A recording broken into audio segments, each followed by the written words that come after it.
this is one of the landing pages that we were using to test the new positioning for a client of mine. And this is, I think, how the landing pages should be structured if you're testing positioning. So you have your value proposition on the main banner. So the user, when they come to the website, they immediately see the value proposition. So what's your promise to the customer? In Elia's case, we expand that with, what will it help you achieve? Now, in case they miss this subtitle, we also put it in the second section of the website. And then the next thing, here is where normally you'll have a benefit and a feature. In Elia's case, the product is new.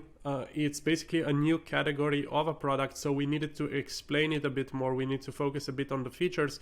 We needed to explain how it works. But basically you have, this is how we'll get you to the value proposition, to the promise that we made you on the main banner, right? So we'll help you find useful words. We'll mark them up for you. You'll be able to look up new words and you'll be able to practice them and save them for later. So basically, this is how we are getting you to the value proposition.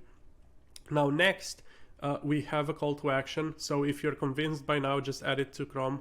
And if not, here are the testimonials of people who used Elia, and basically the testimonials need to support the story as well.